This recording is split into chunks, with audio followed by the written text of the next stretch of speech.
Bro, 2 minutes. Not even 2 minutes. Yeah. 1 minute and 1 minute 40 seconds. That's insane. If Martinelli wasn't offside, right, 5 minutes it would have been 2-0.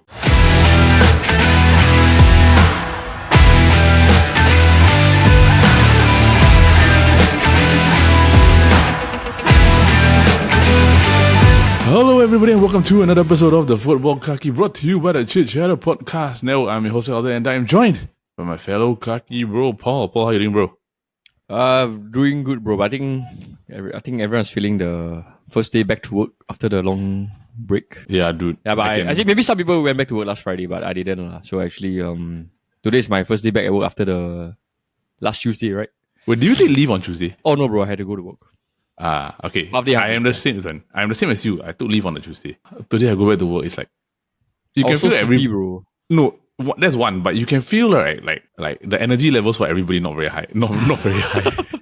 So like you can feel like everybody's like a long weekend Chinese New Year, but I think it's like even more tiring for everyone else because you're not like resting 5 days in a row, like 4 days in a row. You are doing like heavy, intensive visiting, staying up late, eating all the nonsense, lack of sleep. Yep. Right. Yeah. So it's everything accumulated into one. No, but that's Chinese New Year. Like we discussed it like on draft, right? Chinese New Year, right, is fun, but it's also just chaotic. Like it's just chaos one. Yeah. Like the days will move by very fast, right? But after that, when the adrenaline settles in, right, then everything goes down, right? You'll be like, I need then to rest. after you think about it, I gotta do it all over again the next day. Exactly, bro. Yeah, right. It's like the only chill day is probably maybe like you're looking at maybe just New Year Eve. I think it's the most chill. Yeah, or like Friday afternoon when some people are working, you know, that kind of thing. Yeah. All right. So ready to get into it today, bro? Let's do it. All right. So today on the Futbol Kaki, what we are going to talk about is stay humble, totally backfired again. This time with the arrogant celebration after scoring the equalizer, right? He go to the crowd and do everything, right? City consider 4 more goals, essentially finishing the game 5-1 victors at the Emirates. This is the second time in 4 games, right, that City have considered 4 goals, including the PSG game. So something that wrong is one. We will break that down now. I've got some questions regarding Pep and his rebuilding, but we will get to that when we get to that. Then we do have Paul's What's Going On, like we always do every week. And we will not have a match of the week this week because it is the FA Cup. Once the FA Cup gets into probably the quarterfinal stage, we will talk about it because now it's kind of a bit like it's a mix and match of a lot of things. And we will do our EPL Round-Up before we finish up this episode. So, bro, to begin, what is your What's Going On? Okay, my What's Going On is as we conclude the January transfer window, right? Yes. Do you notice like literally none of the big like Liverpool, Man U, Chelsea, Arsenal did any business. Like only like Man City and only Man City. And my What's Going On, right, is Aston Villa. What are they trying to do? It's like they sold John Duran for 71 million to Saudi. And then they signed like 2 players on loan, which is Asensio and Marcus Rashford. Yes. So like what's going on with them? Do you think that they need these 2 players to push for the Champions League or push for at least the FA Cup or like what? Maybe top 4 in the EPL? Okay, my only thing is that why did they accept a bid for John Duran? Bro, I know 71 million. 71 million. How can 71 million? It's like, I think Unai Emery got say that it's too good of an offer to reject. To refuse, right? Yeah, because he doesn't start for Villa. So essentially you're selling your bench player for 71 million. And they bought him for, if I'm not wrong, 19 million from Chicago, like the MLS. So that's like an instant $50 million flip. Yep. So why not? It's profit, like show that he could fit in this Villa team because when Ollie Watkins was injured, right, he was like scoring quite a bit there. Yes. Yeah, he was impacting the teams. But maybe from the business point of view, 71 million is, like you said, too good to reject. It's too good to reject is one thing. But it's also more towards the people that come in to replace him, right? They are high profile. Let's just call it that. So Marcus Rashford is Marcus Rashford. We'll get to him when we get to him. I'm a bit more of a question mark about Marco Asensio. Because honestly, like, I feel that okay, maybe at Real Madrid he didn't live up to his potential because he was just overshadowed by so many different players. And honestly, he was fighting with Isco and Modric for a position. I would think that Isco and Modric are definitely better than him. Yep. Then by the time he got into a point where he could do something, right? Vinny came in, Rodrigo came in, and then if you want to go back to midfield, Valverde came in. So it's like he's not really in a position where he can actually really truly like be the player that people thought he was when he was young. So when you go to PSG, right, the fact that as not great a squad that PSG has had in the past years, right, the fact that they're willing to loan him out to Aston Villa, right, doesn't speak well for me. I like it's like I don't really understand the process. Where is he going to play? I think, yeah, he's a winger, definitely a right winger. But Yep. like you said, he seemed like the kind of player that was in the 2017-18 kind of player. Yes. Yeah, so maybe Villa is just trying an experiment, like why not get him on for free, like a loan? Yep. So I don't think they pay him that much also. So I don't know exactly the breakdown, but I think it's a good experiment because their wingers is Leon Bailey, but they haven't been playing well their wingers, No. And just I'm sorry, I forgot I missed out one player. They actually got Daniel Mellon. So he's like the profile that he can play right wing / striker. Yes. So like they lose Duran, no problem. They can play Mellon there. That's why they go and get Asensio as a secondary right winger. In case they want to play Mellon as a second striker, then Asensio can play right wing, and then Marcus Rashford left wing. Yeah. But my only thing is that with Asensio, right, he's not fast, and like he's not known to be very physical. Like he's not gonna be like Rodrigo. He's gonna press you and he's gonna push. So Leon Bailey is definitely more physical than Asensio. If he were to face like the EPL backline, right, can he penetrate or not? Because his speed. Is one thing he lacks speed. He definitely has good ball playing vision and IQ. That one is clear. It's just that can he get past the players? Can he like dominate in the system that Emery wants to play? Because Villa's system, especially at the front, is quite fast paced. Yeah, and like in Watkins, you can tell why they got Rashford because they look to play this kind of fast paced game, right? So I think maybe Asensio is more of a playmaker winger kind of thing, like Grealish. Grealish like on the left side, right? Yeah. So similar to him, like just cut in and then try to create from there. So definitely not to be used as a pacey winger. Yeah, maybe it's interesting to see how Unai Emery will utilize him. I had a thought, right? Would it be like maybe to provide cover for McGinn as a cam? McGinn is more of a CM. Yeah. With Onana. So and Tielemans, right? So yes. Yeah. Cam. But he's originally Asensio was predominantly a cam. I think midfielder. But I don't really think that Villa plays with a cam, Sometimes yes, sometimes no. Yeah, it's like more like second striker. Yeah. So I think he can try to be there. If not him, then Daniel Mellon, for sure. Then what about our favourite friend? Yeah, so the thing is, right, do you find that Aston Villa is a bit stingy? They sold Duran for 71 million, but they said they cannot cover Rashford's full wages.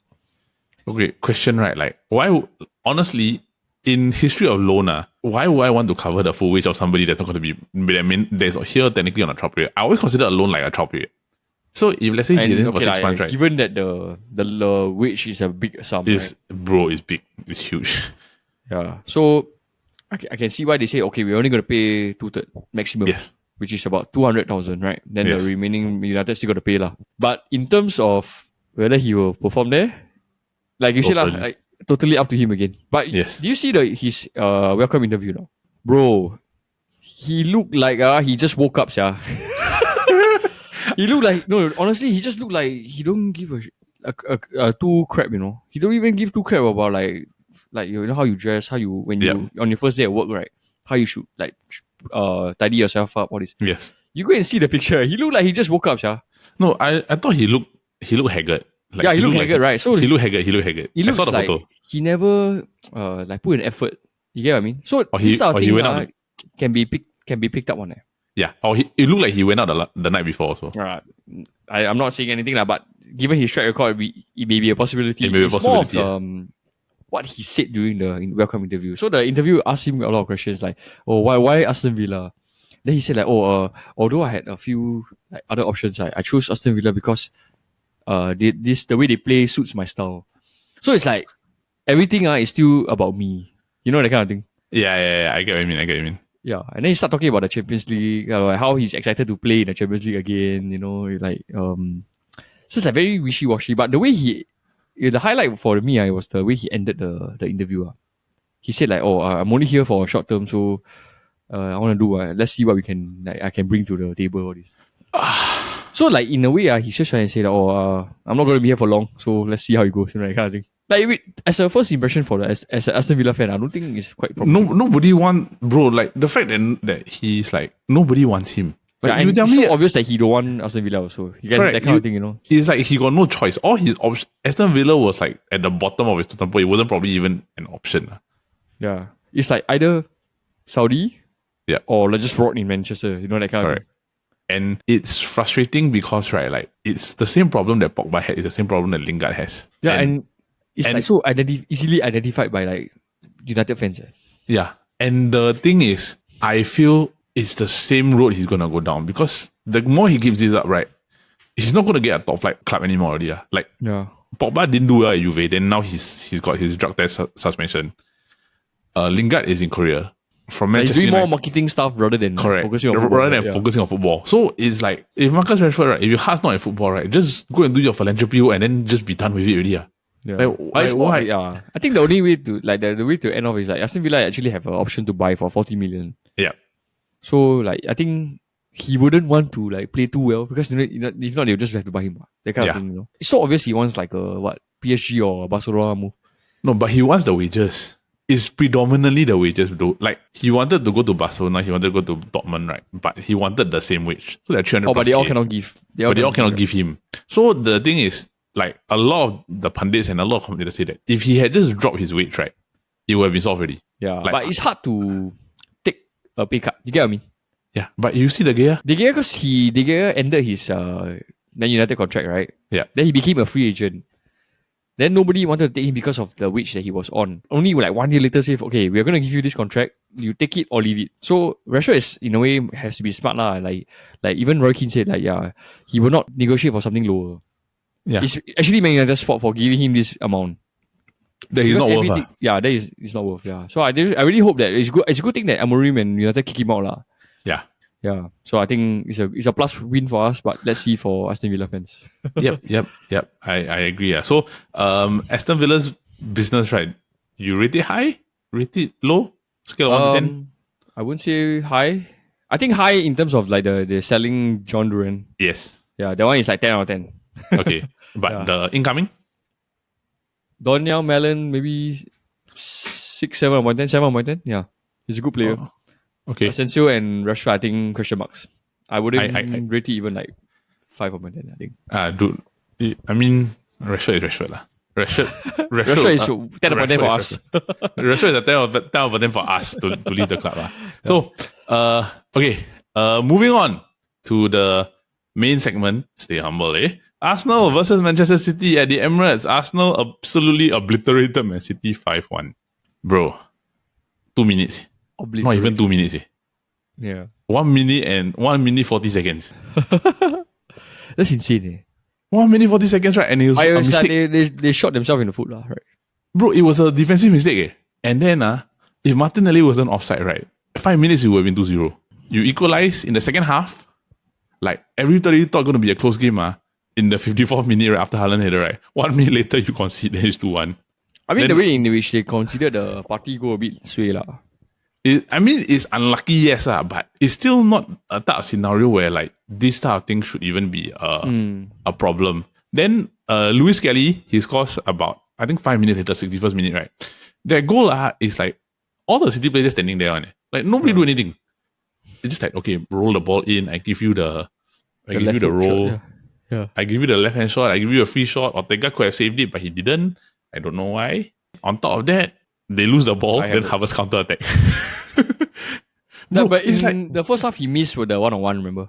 Bro, that was bad, man. Yeah. Like, he lucky Arsenal win. If not, everyone's going to go after him. Even though he's lucky Arsenal win, and yes, he did score, right? Arsenal still need a striker. Because I don't think any given striker should... close tonight. Tonight lah, but like any given striker, right? Would have scored that open goal. Ortega gave them a gift. He just needed to get it on target. Then the defender stood in the middle. Shouted, right? Like, oh, what a miss, right? Yeah. bro, it's like, why do you need to do it with power? Just place it, put it into Yeah. the bottom of the net, and score already. What? Then Nwaneri just adds in to 5-1, right? Bro, thoughts on the game? City sloppy or Arsenal good? Uh, I think it's more of like City is not the City that we know already. Yes. It's very clear like even though we've seen the entire December they were scrubbing, right?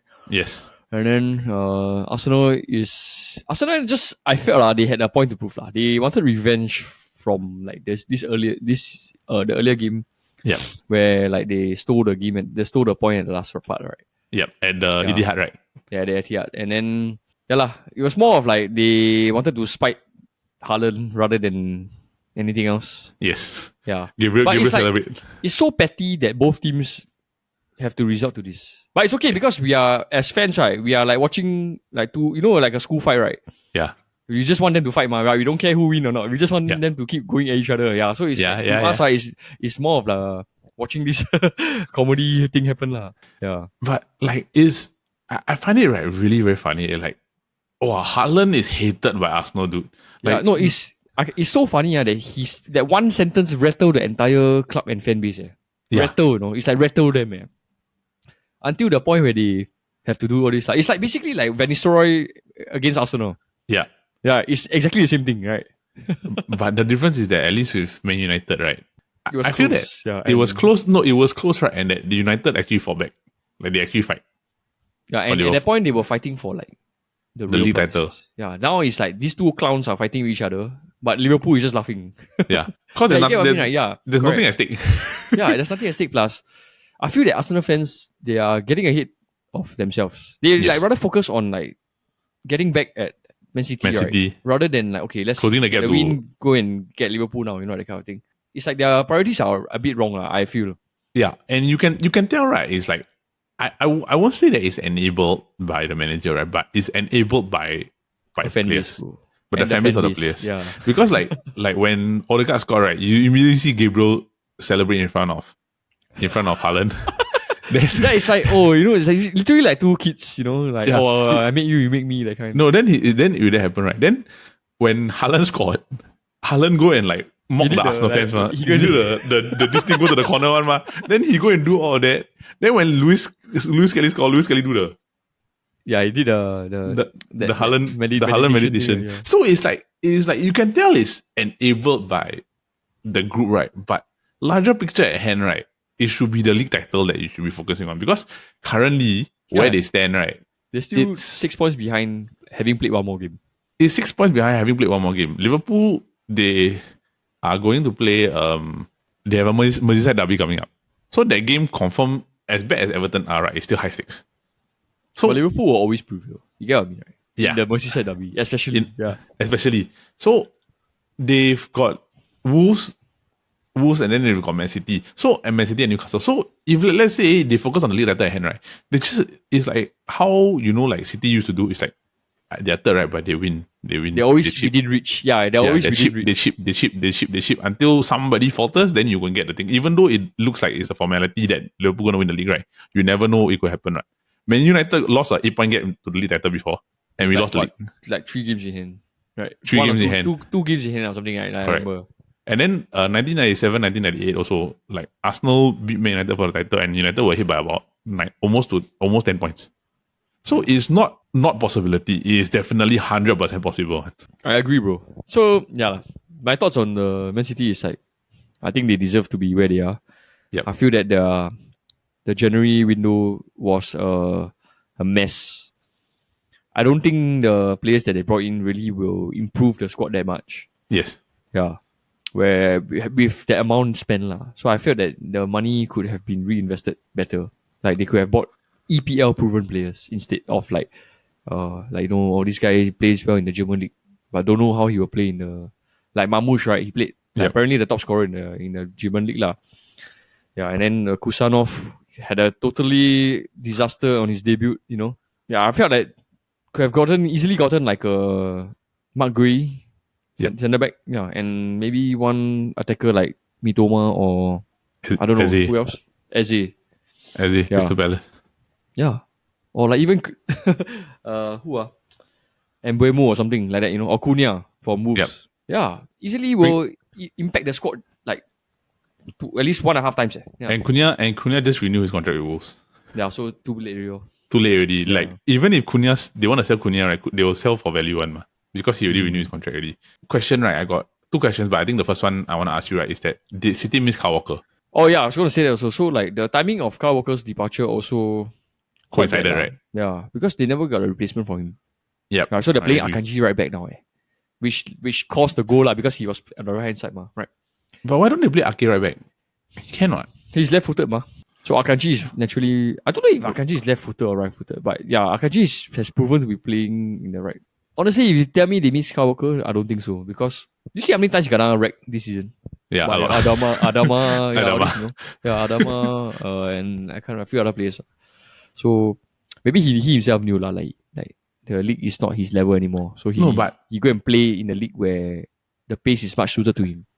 But I also think that like in terms of defensive organization, probably he could have done something, because Adama is a lot faster than Kyle Walker now, But you cannot tell me that Kyle Walker cannot handle Trossard. Yeah, or like the experience to defend Yes. something like similar situation. Right? Yeah. Correct. So if that were the case, wouldn't it mean that you still lack that organizer? Because Kyle Walker's always been there on the right side for how many years, So now for the defenders, right, it's like, my right side is gone, right? How do I react? Especially if you're the right centre back, because the person that you've been playing with for a period of time, is no longer there. It's not there anymore already. So how do you react? And you react it like in the middle of like the season, right? When you are trying to fight for a Champions League spot, and then you gonna wrecked by Arsenal. It's like the timing wasn't very good. It's like City just feels very disorganized, very messy. Yeah, it's like it feels like Pep is losing control. I think so. I think so also. And so, which it's like, because it's more of like players coming out to say I want to leave. Yes, rather than like having any of them having issues with him. But it's good, it's good for us, Good for us, right? League, yeah. It's good for us. It's just that now, like, who's gonna be the one that's gonna take care? Because City have to rebuild, and like, can Pep rebuild or not? Because I want to ask you this question, right? Like, can he really, truly rebuild a squad? Because let's say, for example, right, he's had a track record of leaving at the point of when the squad is just about to decline or at its peak. So at Barcelona, he left when the squad was like on the verge. Maybe they had one more good year left, and then after that, the squad declined already. Then when he went to Bayern, right? Bayern, same thing. All the Bayern players, right, like Schweinsteiger, Muller, all of them were like in prime already. Prime or going to prime already. Then by the time he left for mancity, right, Robben, Ribéry, all declining already. So it's like he's never actually had a point where he has to sustain, right? And I ask this question because he can't do the model that he had at Barcelona, right? Because Barcelona essentially was La Masia.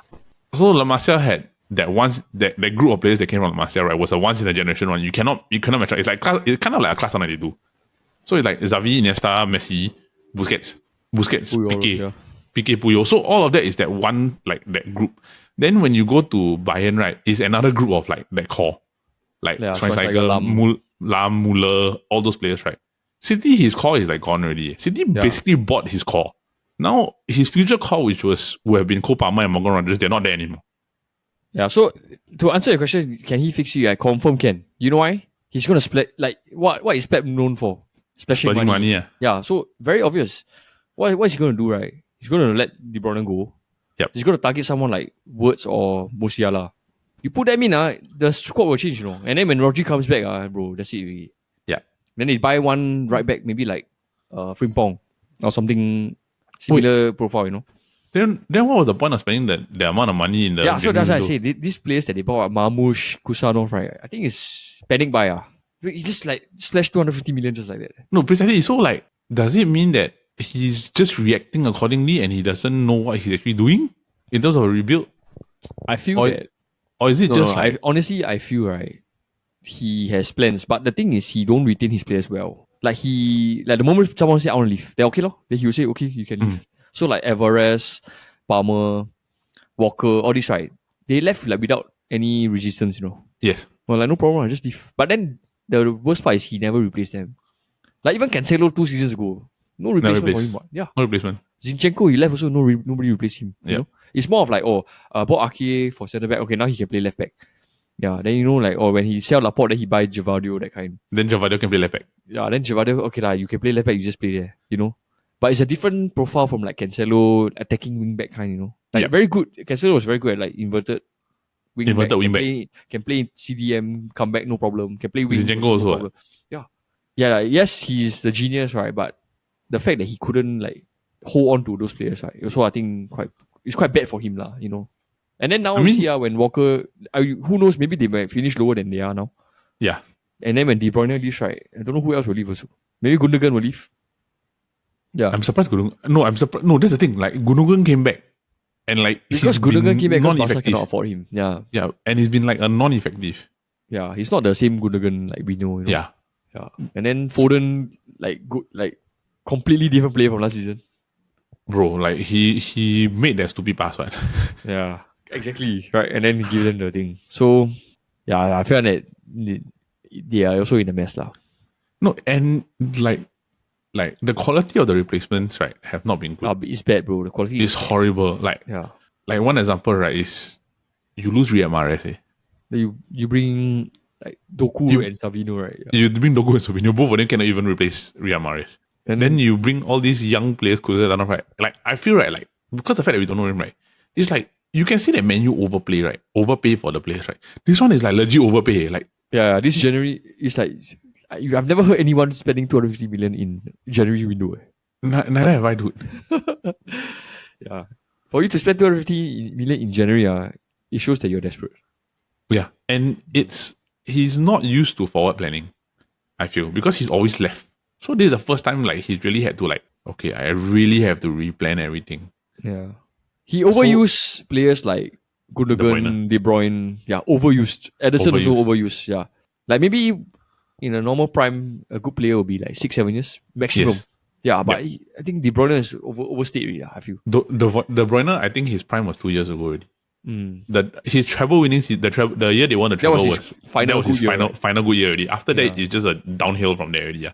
I don't know, man. Like minus 115, right? Like I think you and me are on the opposite side of this. Like I feel that he can't do a rebuild because he's just like it feels like he's grasping at straws. But I might be wrong, lah. But you think because he can, the thing is like if you take away, let's say the 115 go through, right? If you take away his funding, right, then I think he won't be able to rebuild. Yeah. But Pep is always known to spend big when he needs to rebuild. Yes. So when he does that, right, the squad will always change for the better, lah. Yeah, I have no I don't disagree with you, lah. It's just that I still think the business done in January is just a waste of money. Yep, I agree. Like really, absolutely not needed waste of money. Like legit, what is the actual point in like trying to buy these players, right? Who probably don't do anything and they need to integrate with the team also. So it's another thing. So anything else to add before I move on to our roundup? Yeah, so I think Arsenal just need to focus then to catch Liverpool. Yeah, if not, they will all this talk to finish second again. I think quite shag, you know. Okay, so just for everybody's context, right? Before I go to the roundup, right? So currently Liverpool 56 points, 23 games played. Arsenal are 6 points behind with a game in hand. Forest is third. Forest is currently third, 6 points ahead of Man City. So essentially, more or less, like I think this is clear, right? 4th to 7, right, is City 41, in 4th, Newcastle 41 in 5th, Chelsea in 6th with 40, Bournemouth in 7th with 40, Aston Villa in 8th with 37. So if anything can flip one, especially like Man City going to play Newcastle soon. Oh wow, yeah. And then City going to play Liverpool, and then Liverpool going to play Newcastle. So it's like there's that mix up, right? Like that 4th place I think will change one. Yeah, and Chelsea haven't played yet. So if they win tonight, they will go 4th. Yes. Yep. Which is like we'll put them 4 points behind Nottingham Forest. We speaking of Nottingham Forest, right? Like, bro, what a season, bro. What a season is one thing. How you beat Brighton 7-0? I don't know, bro. I was at my friend's place during Chinese New Year. Then we were watching that. We were like, hey, that's insane. Ilanga is like... Ilanga is not the Ilanga we know at Man United, right? Bro, he's like the Valencia region, that kind, you know. Or like a solid right winger, yeah. He's always had that work ethic, man. Yes, and I think Nuno is playing him to his strength, lah. Yes. And Chris Wood, like, become Harry Kane, right? 17 goals already in 23 games, 24 games, I mean. Yeah, bro. Bro, he matched Marcus Rashford best season ever in EPL. He should be getting those the 350k lah. Yeah, dude. Like 3 goals in the first half, 4 in the second half. Chris Wood got a hat trick. Ilanga hat-trick assist, I think, if I'm not wrong. Yes. That is one thing. That is one. So And clean sheet. And clean sheet. So, and against a Brighton team that is quite good one. Brighton are not, it's not like Brighton's a slouch. Like Brighton actually is a good team. It's a good team. Then next up, Newcastle lose to Fulham 2-1. The road gets worse for Ruud van Nistelrooy. He lose to Everton 4-0. Leicester City lost to it's Everton Moyes 4-0. regen, bro. Huh? Moyes regen. Moyes regeneration, Moyes, right? Yeah, bro. this Everton will be safe because of David Moyes. Right. Yep. I agree. This one It's like there's no definitely perfect manager for Everton other than David Moyes. Yeah. Even Big Sam couldn't do it also. Yeah, no. But Like, so many David Everton Moyes. managers fail. Even Carlo Ancelotti, I wouldn't say did very well. No. But the thing is that with Carlo Ancelotti, right? Carlo Ancelotti got the Real Madrid call. He just went in the middle of the season. He just go. You teach them, right? Yeah. He just go, right? Then he brought James in. Then he was like, So he left James there. he left James there. Then James no longer stay at Everton. Southampton are no longer the 6-point team. Oh, they are 1 9 point. They are the 9-point team. Still can get to a good junior college, right? They beat Ipswich Town 2-1. This is the battle for relegation. Technically, not really a battle for relegation. They are still 8 points behind. 8 points behind Ipswich. Liverpool beat Bournemouth 2-0. Bro, that miss. It was bad.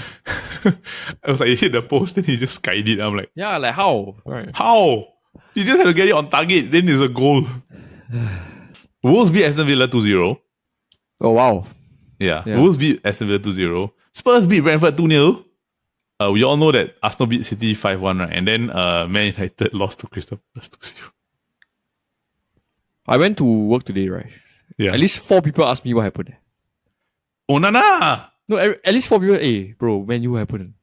Hey, Man U happened, you know? And like different times of the day. Hey, Man U how? Bro, Man U how? it's like, okay, I won't get into my thing. I'm hoping Dorgu. I'm just talking about the reaction. Yeah. You know, like, I'm hoping Dorgu will do something, right? Because Diogo Dalot is just crap.